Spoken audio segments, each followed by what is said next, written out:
ইরানের বর্তমান পরিস্থিতি অত্যন্ত জটিল এবং নাটকীয় হয়ে দাঁড়িয়েছে।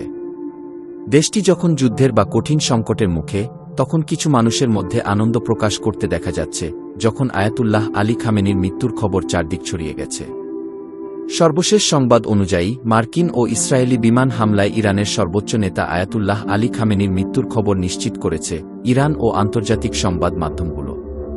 এই ঘটনার পর দেশের ভেতরে ধর্মীয় সংস্কার ও সরকার বিরোধী পন্থীদের আনন্দ উল্লাস করতে দেখা গেছে। চলুন ইরানি জনগণের একাংশের এই আনন্দের পেছনের প্রধান কারণগুলো জেনে আসি। ১. দীর্ঘদিনের দমনপীড়ন।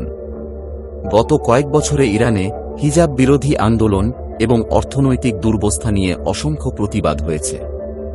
বিশেষ করে এই বছরের জানুয়ারি মাসের বিক্ষোভে প্রায় ৩০,০০০-এরও বেশি মানুষ নিরাপত্তা বাহিনীর হাতে প্রাণ হারিয়েছে বলে বিভিন্ন রিপোর্টে উঠে এসেছে।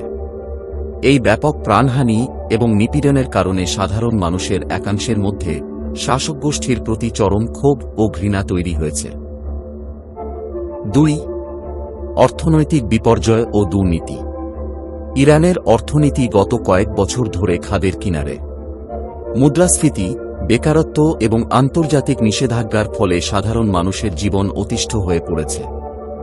অনেক ইরানি মনে করেন দেশের সম্পদ জনগণের কল্যাণে ব্যয় না করে আঞ্চলিক প্রক্সি যুদ্ধ, যেমন হিজবুল্লাহ, হুথিদের সহযোগিতা এবং পারমাণবিক কর্মসূচিতে ব্যয় করা হয়েছে। তাই খামেনির মৃত্যুকে তারা এই ভুল নীতির অবসান হিসেবে দেখছেন। ৩. রাজনৈতিক স্বাধীনতার কঠোর বিধিনিষেধ।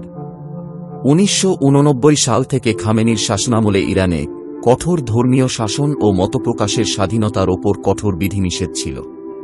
তরুণ প্রজন্ম, যারা আধুনিক বিশ্বের সাথে তাল মেলাতে চায়, তারা এই শাসনকে তাদের উন্নতির পথে প্রধান বাধা মনে করে। তাই খামেনির মৃত্যুকে অনেকে একটি নতুন শুরুর সম্ভাবনা হিসেবে দেখছেন। ৪. নতুন রাষ্ট্রীয় আশার মানসিকতা। যদিও দেশের ওপর বোমা হামলা কোনো জাতির জন্যই সুখকর নয়, কিন্তু বর্তমান পরিস্থিতিতে অনেক ইরানি সামাজিক যোগাযোগ মাধ্যমে বলছেন, এই যুদ্ধ আমাদের ওপর নয়, বরং এই শাসন ব্যবস্থার ওপর। তারা মনে করছেন বাইরের হস্তক্ষেপের মাধ্যমেই হয়তো এই দীর্ঘস্থায়ী এক নায়কতন্ত্রের পতন ঘটবে। ইরানি একাংশের এই আনন্দ মূলত কোনো ব্যক্তির মৃত্যুর জন্য নয়, বরং দশকের পর দশক ধরে চলা ধর্মীয় শাসনের ভয়, বন্দিত্ব এবং দারিদ্র্য থেকে মুক্তির একটি কাল্পনিক বা বাস্তব আশার প্রতিফলন। তবে এর পাশাপাশি অনেক ইরানি দেশের ভবিষ্যৎ এবং সম্ভাব্য গৃহযুদ্ধ বা অস্থিতিশীলতা নিয়ে চরম উদ্বেগের মধ্যেও রয়েছেন। কারণ এই যুদ্ধ যদি দীর্ঘস্থায়ী হয়, তাহলে ইরাক, সিরিয়া বা আফগানিস্তানের মতো হওয়ার পরিস্থিতি তৈরি হবে, যা ইরানি জনগণ এই পরিস্থিতিতে পড়তে চাইবে না।